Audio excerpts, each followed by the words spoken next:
हाँ जी। तो आज वाले वीडियो में हम लोग क्वेश्चन नंबर 11 और उसके बाद वाले क्वेश्चंस का सॉल्यूशंस करने वाले हैं। तो आइए स्टार्ट करते हैं। क्वेश्चन नंबर 11 क्या कह रहा है आपसे, Nidhi, Vriddhi and Kavya are partner sharing profit and losses in the ratio of 2:2:1.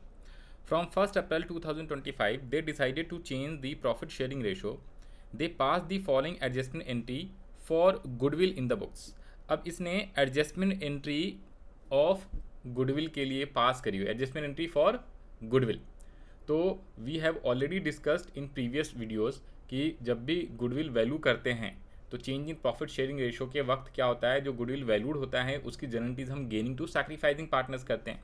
तो ये जनरलिटीज भी क्या कर रखा होगा, gainers partner capital account to sacrificer partner, और you can also say gaining partners current account debit to sacrificing partners current account. Current account तब आता है जब फिक्स कैपिटल मेथड होता है, राइट, और फ्लक्चुएटिंग कैपिटल मेथड होता है तो कैपिटल अकाउंट आता है। तो यहाँ पे मेन ये समझना है, आपसे क्वेश्चन क्या पूछा है, what will be the new profit sharing ratio of partners assuming the capital of partners are fix. यहाँ पे बता भी दिया है कि फिक्स है तो उससे कोई फर्क नहीं पड़ता, फिक्स हो जाए फ्लक्चुएटिंग हो, हमें mainly new profit sharing ratio निकालना है। तो न्यू प्रॉफिट शेयरिंग रेशियो के लिए देखो आपके पास एक तो ओल्ड दिया हुआ है, और अगर आपको न्यू प्रॉफिट शेयरिंग रेशियो निकालना है तो आपको फार्मूला ऑलरेडी मैंने बताया था, क्या, न्यू इक्वल्स टू जो भी ओल्ड शेयर होएगा उसमें हम लोग जो गेनिंग होता है उसे प्लस करते हैं और जो सैक्रिफाइसिंग होता है उसे माइनस करते हैं। तो आ जाओ जी, यहाँ पे लिख लो। सबसे पहले आप फटाफट आंसर लिख लो, आंसर ऑफ क्वेश्चन नंबर 11।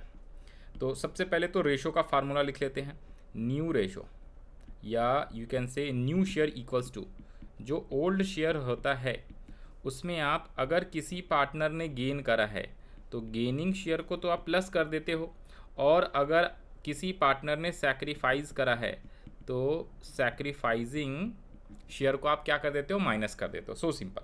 तो अब यहाँ पे आपका ओल्ड रेशो गिवन था, ओल्ड रेशो गिवन है कितना सर, ओल्ड रेशो है 2:2:1, निधि, वृद्धि एंड काव्या का 2:2:1। अब यहाँ पे आ जाओ जी, यहाँ पे इससे आपको पहचानना है, देखो ये वाला जो पोर्शन है ना, दिस इज कॉल्ड शेयर। तो निधि और काव्या का जो शेयर है 3/25 and 2/25, this is your gaining share. ये गेन कर रहे हैं तभी इसका करेंट अकाउंट डेबिट कर रहे हो। और 5/25 वृद्धि का जो है, ये वृद्धि क्या कर रही होगी, सैक्रिफाइस कर रही होगी, तभी इसका हम क्रेडिट कर रहे हैं। तो सिंपल सिंपल अपने पास गेनिंग शेयर और सैक्रिफाइसिंग शेयर है, तो अपने को न्यू निकालना है तो फार्मूले में ऐड कर देना है। तो पहले यहाँ पे लिख लो gaining share, gaining share, since gaining share of किसका किसका, एक तो निधि का है और एक है काव्या का। तो निधि का है कितना, ये लो, निधि एंड काव्या 3/25 2/25, 3/25 एंड 2/25। एंड वृद्धि का क्या हो रहा है, वृद्धि, तो ये इसका गेनिंग है और सैक्रिफाइजिंग, सैक्रिफाइजिंग शेयर ऑफ वृद्धि 5/25। तो हेंस आपका न्यू शेयर क्या हो जाएगा, हेंस न्यू शेयर ऑफ किसका किसका, तो वही सेम निधि का, फिर है क्या, काव्या का एंड वृद्धि का। ठीक है, आप इस टाइप से सॉल्यूशन कर सकते हो। तो ओल्ड कितना था, तीनों का ओल्ड क्या क्या नाम है, निधि, वृद्धि एंड काव्या। अच्छा, वृद्धि इज मिडल वाली, तो वृद्धि बीच में आ रहा है और काव्या का है, तो आप ऐसे लिख सकते हो ना, निधि, वृद्धि एंड काव्या। तो निधि, वृद्धि को पहले लिख दो आप और काव्या को बाद में लिख दो, ये लो। तो ये आ गया 2/5, ये उसका ओल्ड है, एंड 1/5। देखो जो ऊपर में आपको कराया ना, ये वाला old share plus gaining share minus sacrificing, तो ये ओल्ड आ गया। अब इसमें आप गेन जिस जिसने करा है उसको प्लस कर लो, और जिस जिसने सैक्रिफाइस करा है उसे माइनस कर लेंगे। तो गेन कौन, गेन जो है निधि एंड काव्या कर रही है, और सैक्रिफाइसिंग जो है वृद्धि कर रही है। तो यहाँ पे वृद्धि में तो हमने माइनस कर लिया 5/25, निधि गेन कितना कर रही है 3/25, एंड वृद्धि गेन कर रही है 2/25। तो बस ख़त्म, बस अब आप यहाँ से आप सॉल्यूशन निकाल दो। ओके, अब आप इसका सॉल्यूशन, तो एलसीएम आ जाएगा 25, 5 5 ज़ा 25, 5 2 ज़ा 10 प्लस 3 इक्वल्स टू 13/25। इसका भी एलसीएम 25, 5 2 ज़ा 10 माइनस 5 एंड 5 1 ज़ा 5 प्लस 2। तो ये आ गया आपका 5/25 and this is 7/25। Hence new profit sharing ratio equals to 13:5:7। तो this is the correct solutions. अब आप मैच करा लो, तो 13:5:7 this is the correct solution. तो इस टाइप से आपको सॉल्यूशंस करना है क्वेश्चन नंबर किसका, 11 का। तो ये था सॉल्यूशंस ऑफ 11। नेक्स्ट बढ़ते हैं हम लोग फटाफट क्वेश्चन नंबर 12 की तरफ। तो आंसर ऑफ क्वेश्चन नंबर 12। अब 12 क्या कह रहा है, आइए ज़रा पढ़ते हैं हम लोग। Question 12, accounting of reserves accumulated profit and losses. अच्छा, तो इसके पहले मैं आपको छोटा सा 1-2 मिनट में कंसेप्ट समझा देता हूँ। देखो, जब भी कोई बैलेंस शीट में रिजर्व्स या एक्यूमुलेटेड प्रॉफिट्स या लॉसेस दिया होता है तो उसे या तो डिस्ट्रीब्यूट कर देते हैं या उसके लिए एडजस्टमेंट एंट्री पास करते हैं। एडजस्टमेंट एंट्री जब भी बोले तो दैट मीन्स कि एक सिंगल एंट्री होती, और डिस्ट्रीब्यूट करने का मतलब होता है उस चीज़ को जो प्रॉफिट लॉसेज एक्यूमुलेटर वाला दिया हुआ है या रिजर्व्स, तो उसे आप पूरी तरीके से डिस्ट्रीब्यूट कर देते हो। तो ये लो, ये आपके आगे के चैप्टर्स में भी काम आएगा, chapter 4, 5, 6, that is called admission, retirement and death. इन तीनों चैप्टर्स में, और अभी जो करंट चल रहा है चेंज इन प्रॉफिट रेशो, इन चारों चैप्टर्स में सेम ट्रीटमेंट होता है। तो अगर कोई भी रिजर्व्स हो या एक्यूमुलेटेड प्रॉफिट्स हो या एक्यूमुलेटेड लॉसेज हो, उसकी ट्रीटमेंट 2 मेथड होता है। नंबर 1 होता है एक तो डिस्ट्रीब्यूट कर दो, नंबर 2 होता है डिस्ट्रीब्यूट जब नहीं करते हैं तो single entry adjustment entry pass करते हैं। तो जब आप डिस्ट्रीब्यूट करोगे, तो अभी वाले जितने भी क्वेश्चन है ना 12, 13, 14, ये डिस्ट्रीब्यूशन वाले, एडजस्टमेंट वाले नीचे आएगा, तो उसे भी हम लोग करेंगे। बट पहले आपको मेथड 1 आपको करवा देता हूँ। ये लो, तो मेथड 1 में क्या होगा, देखो जी, अगर कोई रिजर्व्स या एक्यूमुलेटेड प्रॉफिट, ये होता क्या है तो ये भी आपको बता देता हूँ। देखो, जैसे ये बैलेंस शीट होती है ना, तो पार्टनरशिप का अगर ये बैलेंस शीट है, पुरानी वाली बैलेंस शीट आएगी, और सपोज 1 अप्रैल 2025 से वो क्या कर रहे हैं, प्रॉफिट शेयरिंग रेशो चेंज कर रहे हैं। तो बैलेंस शीट में देखो, लायबिलिटी साइड में ये 4 आइटम गिवन होते हैं। कौन कौन से, प्रॉफिट एंड लॉस अकाउंट, तो इसे क्रेडिट बैलेंस बोलते हैं। जो लायबिलिटीज में होता है प्रॉफिट एंड लॉस, उसे क्रेडिट बैलेंस बोलते हैं। और जो डेबिट बैलेंस अगर कभी लिखा हो profit and loss, that means कि वो एसेट साइड का बैलेंस है। नंबर 1, ये बड़ा इंपॉर्टेंट रहता है, इसमें भी बच्चों को कन्फ्यूजन होती है। और जो ये होता है ना आपका डेबिट साइड वाला होता है लॉस, और जो आपका क्रेडिट साइड वाला होता है that is called actually profit. तो ये प्रॉफिट ऑफ पार्टनर्स होता है। जब भी प्रॉफिट बोले दैट मीन्स कि क्रेडिट बैलेंस है, और लॉस बोलता है पीएनएल में वो डेबिट बैलेंस है, वो एसेट साइड लिखते हैं, और प्रॉफिट को लायबिलिटी साइड लिखते हैं। नेक्स्ट है आपका रिजर्व दिया हो, वर्कमैन कंपनसेशन रिजर्व है, इन्वेस्टमेंट फ्लक्चुएशन रिजर्व है। ओके, ये चारों लायबिलिटी साइड के आइटम होते हैं, 1, 2, 3, 4। और एसेट साइड में गुडविल दिया रहता है कई बार, advertisement suspense account also known as हाँ जी, कौन सा, आप ये कह सकते हो goodwill, advertisement suspense account and profit and loss that is called loss. तो एडवर्टीजमेंट सस्पेंस अकाउंट को डेफर्ड रेवेन्यू एक्सपेंडिचर भी कहते हैं। ओके, तो ये 3 आइटम। तो यहाँ पे ध्यान से सुनो, जब डिस्ट्रीब्यूट करना होता है ना, तो आपको इसको डिस्ट्रीब्यूट करेंगे, दैट मीन्स कि इसे आप जीरो कर रहे हो, बैलेंस शीट से हटा रहे हो आइटम को। तो जब आप बैलेंस शीट से हटा रहे हो, डिस्ट्रीब्यूट कर रहे हो, तो इसके लिए एंट्री होती है, इन सभी को डेबिट कर देना पड़ता है। इन सभी को मतलब reserves account debit, PNL account debit, workman compensation reserve account debit, investment fluctuation account debit to partners current या कैपिटल अकाउंट ओल्ड रेशो में, क्योंकि ये पुराने बैलेंस शीट के आइटम्स है। और वो जो गुडविल एसेट साइड में जो वैल्यूड दिया हुआ है, ये गुडविल, ये एक्चुअली ये गुडविल वैल्यूड नहीं है, ये अपीयर्ड या एग्जिस्टिंग गुडविल है पुराने बैलेंस शीट का। आज जिस दिन रेशो चेंज होता है उस दिन दोबारा से गुडविल की वैल्यूएशन की जाती है। तो ये पुरानी वाली चीज़ें हैं, तो इसलिए सारे के सारे पुराने रेशो में बढ़ते हैं।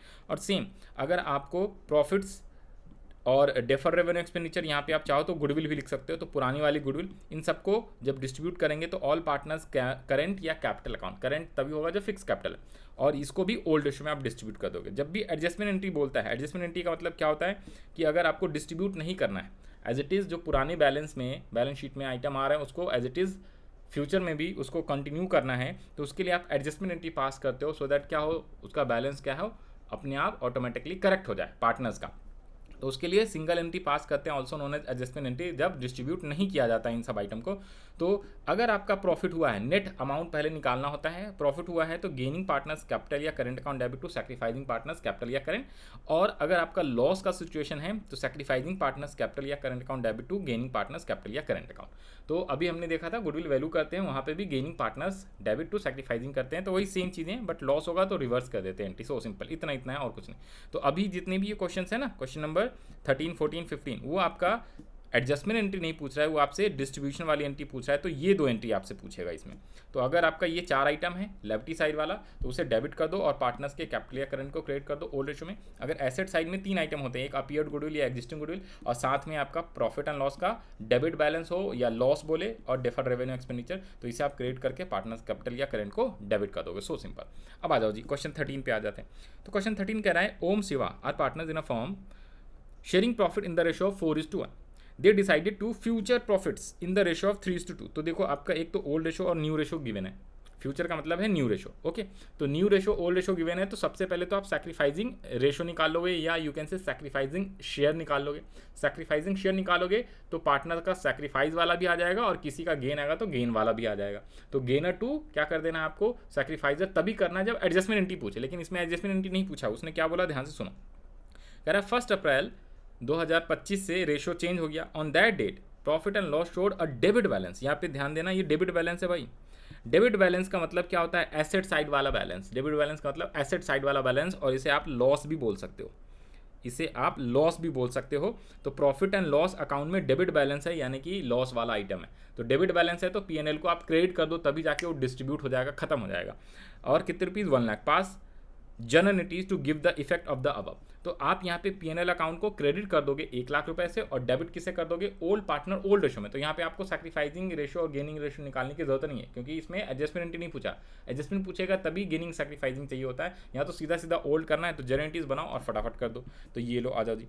तो सबसे पहले ऊपर में मैं लिख लेता हूँ जर्नल एंट्रीज, ठीक है जी।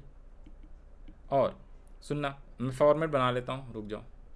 यस, तो ये मैंने फॉर्मेट बना लिया। अब सीधा सीधा अपने को जनरलिटीज़ पास करनी है, तो आ जाओ जी। जनरलिटीज़, सबसे पहला जनरलिटीज़। तो जनरलिटीज़ कब पास होएगा, 1/4/2025 को एंट्री आप पास करोगे, जिस दिन प्रॉफिट शेयरिंग रेशो चेंज हुआ है। तो पीएनएल का डेबिट बैलेंस दिया हुआ था, कितने पार्टनर है, 2 पार्टनर है। नाम है क्या, Om and Shiv are partners. इनकी ओल्ड रेशो गिवन है 4:1, और आपका प्रॉफिट डेबिट बैलेंस है 1 लाख रुपीज़। तो आप क्या कर दोगे, 1 लाख को ओम एंड शिव में 4:1 में डिस्ट्रीब्यूट कर दोगे। तो यहाँ पे आप लिख दो क्या, ओम्स कैपिटल अकाउंट। फिक्स होएगा तो करंट लिख देंगे, अगर कुछ नहीं दिया हुआ है तो we assume fluctuating. To Shiv, Om's capital account and Shiv's capital account. Debit to profit and loss. Profit and loss account को हमने क्रेडिट क्यों करा है, बिकॉज यहाँ पे डेबिट बैलेंस दिया हुआ था। एंड ओल्ड रेशो में याद रखना ना, ओल्ड रेशो कितना है, 4:1। तो इसमें आपको डिस्ट्रीब्यूट करना है। तो 4:1 में करोगे तो ये आपका 80,000 आ जाएगा, और ये आ जाएगा आपका 20,000।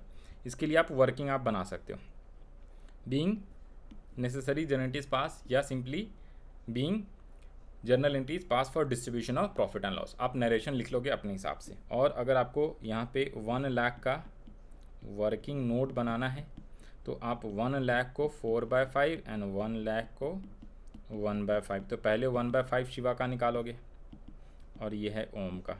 तो ये आएगा आपका 80,000, और ये आ गया आपका 20,000। ये लोग कैलकुलेटर से भी कैलकुलेट करके दिखा देते हैं। 1 लाख अगर गिवन है, डिवाइड बाय 5 करोगे तो 20,000, 20 × 4 80,000, ठीक है। तो ये आपकी जनरलिटीज हो गई क्वेश्चन नंबर 12 का। अब हम बढ़ते हैं नेक्स्ट क्वेश्चन पे। नेक्स्ट क्वेश्चन पे आ जाओ। नेक्स्ट क्वेश्चन कह रहा है आपसे क्वेश्चन नंबर 14।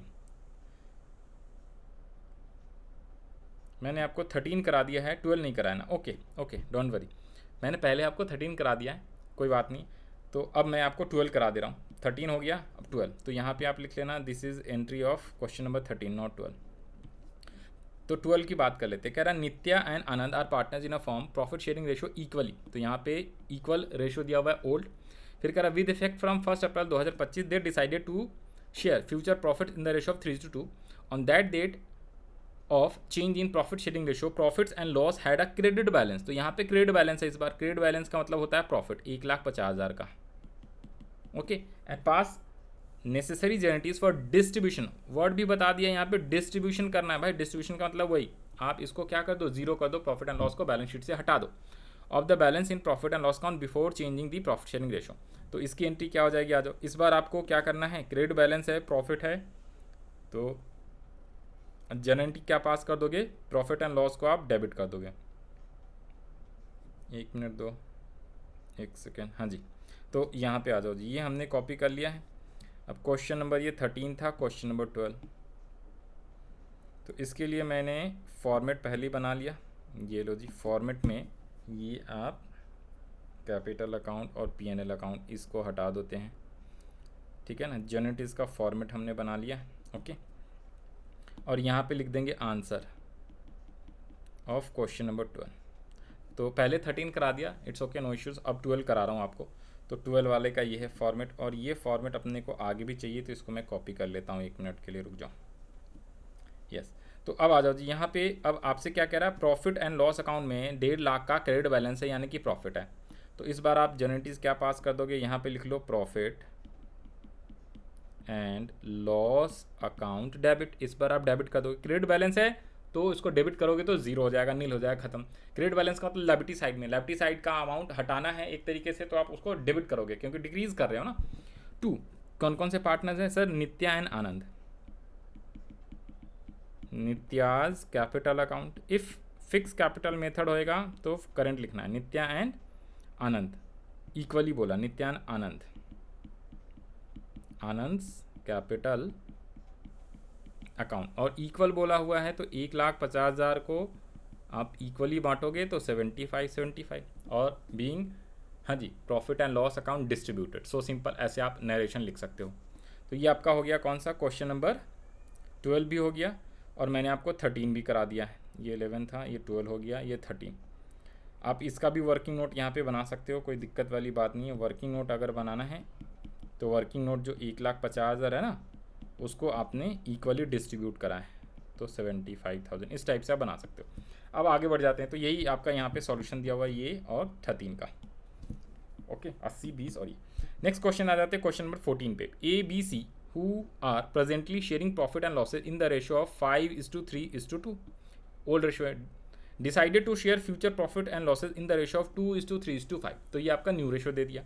गिव जनरेटिव्स to distribute workman compensation reserve. अब बताओ वर्कमैन कंपनसेशन रिजर्व किस साइड पे आता है, लायबिलिटी साइड पे आता है। लायबिलिटी साइड का मतलब है क्रेडिट बैलेंस, क्रेडिट बैलेंस वाला है अमाउंट, या सिंपल वर्कमैन कंपनसेशन अकाउंट आएगा, तो उसको आप डिस्ट्रीब्यूट करते हो, तो उसे आप क्या कर दोगे, आप उसको डेबिट कर देते हो। ये एंट्री ऑलरेडी आपको बताया हुआ है, ये वाली देखो कौन कौन से, रिजर्व, प्रॉफिट एंड लॉस का प्रॉफिट या debit balance, workman compensation, investment fluctuation, इन सबको डेबिट करो। और 2, ये क्यों करते हैं, ये जनरेटिव्स का कंसेप्ट है भाई, 11th क्लास में सीखना था, आपको बता दे रहा हूँ।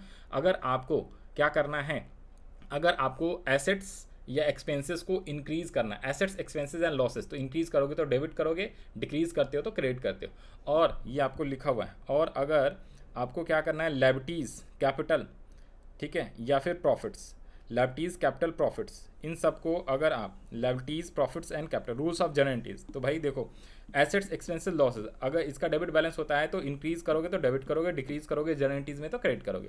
लायबिलिटीज, इनकम या गेंस, इसे आप क्या करते हो, इंक्रीज करते हो तो क्रेडिट करना पड़ता है, डिक्रीज के लिए डेबिट, तो इसीलिए हम डिक्रीज कर रहे हैं। डिस्ट्रीब्यूशन का मतलब decrease, workman compensation reserve liability side के आइटम होते हैं, डिक्रीज कर रहे हैं यानी डिस्ट्रीब्यूट कर रहे हैं, तो इसीलिए हम इसको क्या करेंगे, डेबिट करेंगे, और पार्टनर्स के कैपिटल या करंट अकाउंट को क्रेडिट कर देंगे। आगे कह रहा है क्या, at the time of profit sharing ratio when. अब इसमें 2 चीज़ें पूछा हुआ है। इसने कहा है no other information given and if there is a claim against it. तो यहाँ पे ध्यान से समझना है, ये वर्कमैन कंपनसेशन के बारे में अलग से हम लोग डिस्कस भी करेंगे कि क्लेम वगैरह बोलता है तो कैसे कैसे करते हैं। तो देर आर 5 केसेस, 5 और 6 केसेस जहाँ पे वर्कमैन कंपनसेशन कुछ अमाउंट दिया होगा और उसके साथ साथ में क्लेम भी दिया होगा, तो उसके अकॉर्डिंगली हमें जनरेटिव्स पास करनी होती है। यहाँ पे सिंपल आपको आसान शब्दों में बता देता हूँ, आ जाओ। तो जब कोई इन्फॉर्मेशन नहीं है तब तो पूरा डिस्ट्रीब्यूट कर देना है, और जब क्लेम बोलेगा अगर पूरा क्लेम है तो वो क्लेम अकाउंट में चला जाता है, और कम क्लेम हो, ज़्यादा क्लेम हो, तो उसके लिए अलग अलग केस हो, हम लोग अलग से करेंगे। तो आ जाओ यहाँ पे पहले क्वेश्चन 14 का सॉल्यूशंस आपको करा देते हैं। तो क्वेश्चन नंबर 14, तो यहाँ पे आ जाओ और इसको लिख लो क्वेश्चन नंबर 14। तो जनरेटिव्स का मैंने फॉर्मेट बनाया हुआ था, तो ये मैंने फॉर्मेट कॉपी पेस्ट मार दिया है, और क्वेश्चन नंबर 14 का सॉल्यूशंस यहाँ पे हम लोग करना है। तो सबसे पहले तो workman compensation if no other information given, तो केस 1 है आपका, जब इन्फॉर्मेशन गिवन नहीं होगा। तो ये केस 1 आप कहाँ पे लिख लोगे, ये तो यहाँ पे लिख लो, और ये है केस 1, जनरेटिव्स है ना, तो यहाँ पे आप कहीं पे लिख लो, ये दिस इज़ केस 1। तो केस 1 में हम वर्कमैन कंपनसेशन को क्या कर लेंगे, वर्कमैन कंपनसेशन रिजर्व अकाउंट को डेबिट कर देंगे। और 2 कितने पार्टनर्स हैं, ABC हैं, तो तीनों पार्टनर्स का 5:3:2 में 1,20,000, तो 1,20,000 लिख लिया, और 2 लिख लो आप A, B एंड C, तो एज कैपिटल अकाउंट पूरा पूरा लिखना है आपने, बीज capital account and seize capital account. Okay, और आपने पूरा पूरा लिखना है, शॉर्टकट नहीं, मैं शॉर्टकट यूज़ कर रहा हूँ so that we can save our time. Okay, ये चीज़ें। अब इसका ओल्ड रेशो कितना है 5:3। तो सर वर्किंग नोट जब आप करोगे 1,20,000 का, वर्किंग नोट नंबर 1, सर यहाँ पे अपने को केस 2 भी लिखना है तो नीचे कर दे रहे हैं वर्किंग नोट नंबर 1, डिस्ट्रीब्यूशन का ना, वर्कमैन कंपनसेशन रिजर्व को हम लोग डिस्ट्रीब्यूट कर रहे हैं। तो ए का, बी का और सी का कितने में 5:3:2 में कर रहे हो, तो 5/10, 3/10 और 2/10। तो कर लो जी, ये आएगा 60,000, ठीक है, और 10 से करोगे तो 12, तो 12 2 जा 24 एंड 36, तो ये आपका आ जाएगा 60, 36, 24, तो 60,000, 36,000 and 24,000 being workman compensation reserve distributed, being workman compensation reserve distributed. तो ये आपका जनरलिटीज हो गया प्रॉपर क्वेश्चन नंबर। केस 1 हो गया ये आपका। केस 2 यहाँ पे कर लेते हैं, आ जाओ जी केस 2। तो केस 2 के लिए डेट तो आपका सेम रहेगा 1 अप्रैल 2025। Okay, 1 April 2025। अब यहाँ पे देखो केस 2 में क्या बोला है इसने, ध्यान से देखना। केस 2 में इसने क्या बोला, केस 2 में कह रहा है if there is no claim, ओहो नो क्लेम। क्लेम के केस में भी ये कोई भी क्लेम बताया नहीं, तो क्लेम हो या ना हो, ठीक है, मतलब कि if nothing is given about claim तो वी एज्यूम कि नो क्लेम, और बता भी दे कि कोई क्लेम नहीं है तो दोनों के लिए सेम एंट्री पास करनी है। तो आपको केस 2 के लिए अलग से एंट्री पास करने की जरूरत नहीं, आप लिख दोगे केस 1 एंड केस 2 के लिए सेम एंट्री हो जाएगा, केस 1 केस 2 के लिए सेम। और अमाउंट भी आपको मैच करा देता हूँ, ये लो 60, 36 एंड 24। तो केस 1 हो केस 2 हो, आप चाहो तो इसको सीधा डिट्टो कॉपी पेस्ट मार लो, ठीक है, या आप लिख सकते हो केस 1 एंड केस 2 के लिए सेम एंट्री आपका, ये लो मैंने कॉपी पेस्ट मार दिया। तो केस 1 के लिए भी सेम है, केस 2 के लिए भी सेम है। यहाँ पे अमाउंट आप लिख लोगे कितना 1,20,000, ये आपका 60,000, 36,000 and 24,000। This is the journal entries. आप यहाँ पे लिख लो being workman compensation reserve distributed, ये लो मैंने नरेशन भी लिख दिया है आपके लिए, ठीक है। बाकी नरेशन आप लिख सकते हो, कोई उतनी बड़ी बात होती नहीं है, नरेशन लिख के आना, अदरवाइज नंबर नहीं मिलते हैं, नंबर कट जाता है। अब आते हैं हम लोग क्वेश्चन नंबर 15 पे। क्वेश्चन नंबर 15 कह रहा है क्या आपसे, XYZ who were sharing profits and losses in the ratio of 5:3:2 decided to share futures profits in the ratio of 2:3:5, give general entities to distribute, यहाँ पे भी फिर से बोला distribute वर्कमैन कंपनसेशन रिजर्व कितने रुपीज़ का 1,20,000 at the time of change in profit ratio when there is a claim. अब इस बार उसने क्लेम बोल दिया, इसको ध्यान से करना, अब उसने क्लेम बोल दिया, ठीक है जी। तो क्लेम बोल दिया है तो उसके लिए आप यहाँ पे देखो जी, एंट्री मैं आपको बता देता हूँ। यहाँ पे जनरलिटीज़ का फॉर्मेट, अरे यार जनरलिटीज़ का फॉर्मेट हट गया तो कोई बात नहीं, ये लो। तो दोबारा से यहाँ पे मैंने इसको कॉपी कर लिया है जनरलिटीज़ का फॉर्मेट, यस। तो जनरलिटीज़ का फॉर्मेट यहाँ पे आ गया अपना। क्वेश्चन नंबर 15 पे आ जाते हैं भाई, सुनो ध्यान से, सुनो ध्यान से। यहाँ पे आप लोग लिख लो ज़रा answer of question number 15, okay. और इसमें क्या हो जाएगा, वर्कमैन कंपनसेशन उसने बोला है क्लेम 1,20,000 तो है, ठीक है जी। और पार्टनर कौन कौन सा है, XYZ आ गया है आपकी बात। तो मैंने क्या करना है, इसको ये 2 वाला पोर्शन जो है नीचे लिख देता हूँ, ओके। और यहाँ पे नरेशन आ जाएगा, नरेशन। अब सुनना, यहाँ पे XYZ आ जाएगा। तो देखो जो 1,20,000 है ना, तो जब भी 1,20,000 है उसमें से जितना भी क्लेम बोलेगा आपसे, उसने कितने का क्लेम करा है, 1,20,000 वर्कमैन कंपनसेशन अकाउंट में है और 80,000 का क्लेम है। तो पहले वर्कमैन कंपनसेशन रिजर्व से पहले क्लेम हम लोग क्या करते हैं, सेटल करते हैं। तो 1,20,000 में से क्लेम 80,000 आया, उसके बाद जो बच जाएगा उसको आप ओल्ड रेशो में डिस्ट्रीब्यूट कर दोगे पार्टनर में।